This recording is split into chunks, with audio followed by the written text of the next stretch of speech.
नमस्कार, मैं हूं कनिका शुक्ला और आप देख रहे हैं नादी टीवी यूपी। गुरुवार की ठंडी सुबह प्रयागराज शहर में हर तरफ सामान्य चहल पहल थी, लेकिन इसी सुबह एक ऐसी खबर आई जिसने दो परिवारों की दुनिया को उलट कर रख दिया। एक नई नवीली दुल्हन रश्मि सिंह, जिसकी शादी को सिर्फ एक महीना ही हुआ था, उसकी संदिग्ध परिस्थितियों में मौत की खबर ने सभी को सन्न कर रख दिया। शादी की तस्वीरों में मुस्कुराती रश्मि और आज उसी की लाश एक सुनसान पड़ी एम्बुलेंस में लावारिस हालत में मिलती है। सवाल इसमें सिर्फ एक ही है कि आखिर इसके साथ हुआ क्या।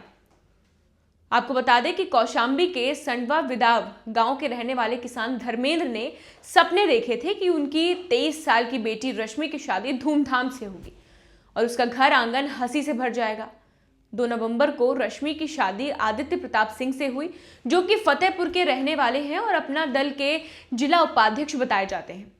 परिवार ने अपनी हैसियत से ज्यादा शादी में खर्च किया। सब कुछ सामान्य और खुशहाल लग रहा था, लेकिन ये खुशी बस 1 महीने तक ही टिक पाई। वो काली सुबह गुरुवार सुबह करीब 7 बजे रश्मि के पिता के पास मोबाइल पर फोन आता है। ससुराल वाले कहते हैं कि रश्मि ने फांसी लगा ली है, हम उसे SRN अस्पताल ले जा रहे हैं। ये खबर सुनते ही धर्मेंद्र और परिवार वाले घबराहट में अस्पताल भागते हैं, लेकिन वहां उन्हें जब वो पहुंचते हैं तो कोई नहीं मिलता, ना रश्मि ना उसके ससुराल वाले। इसके बाद शुरू होता है 4 घंटे का गुमराह करने वाला चक्र।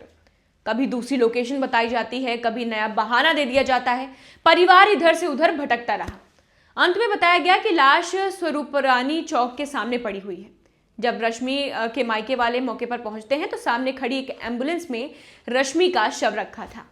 एम्बुलेंस ड्राइवर ने सिर्फ इतना कहा कि लड़की के ससुराल वालों ने बॉडी भिजवाई है, वो जा चुके हैं। रश्मि के शरीर पर गहने नहीं थे, हाथ पैर और गले के सभी जेवर गायब थे। परिवार के अनुसार ये आत्महत्या नहीं हो सकती, कुछ और है। रश्मि की मां फूट फूट कर रोती है और बोलती है कि मेरी बेटी फांसी नहीं लगा सकती। वो हमेशा हमसे कहती थी कि ससुराल वाले उसे ताने देते हैं, ये लाओ वो लाओ कहते हैं, कि गाड़ी में बैठकर घमंड आ गया है उसमें। पिता ने भी अपनी भारी आवाज में कहा, रात में वो बिल्कुल ठीक बात कर रही थी, सुबह अचानक फांसी कैसे लगा सकती है। और फिर 4 घंटे तक झूठी लोकेशन, ये सब बहुत ज्यादा शक पैदा करता है। परिवार का कहना है कि रश्मि को शादी के बाद अक्सर परेशान किया जाता था। उनका आरोप है कि बेटी को पसंद नहीं किया जाता था उसके ससुराल में और आए दिन गाली गलौज होती थी। मामले की गंभीरता को देखते हुए पुलिस ने शव का पोस्टमार्टम कराया है।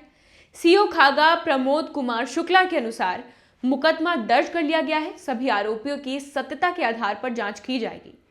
1 महीने पहले जिस लड़की की मेहंदी अभी तक फीकी नहीं पड़ी थी, उसकी आंखों में नए सपने थे, जिसकी जिंदगी अभी तक शुरू नहीं हुई थी ठीक से। आज वही लड़की एम्बुलेंस में अकेली पड़ी थी।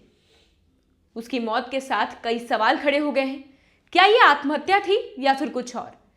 सच क्या है, जांच बताएगी। लेकिन फिलहाल एक परिवार अपनी बेटे की मौत की गुत्थी में जवाब ढूंढ रहा है और इंसाफ की उम्मीद किए बैठा है। ऐसी तमाम अपडेट्स के लिए देखते रहिए नादी टीवी यूपी। धन्यवाद।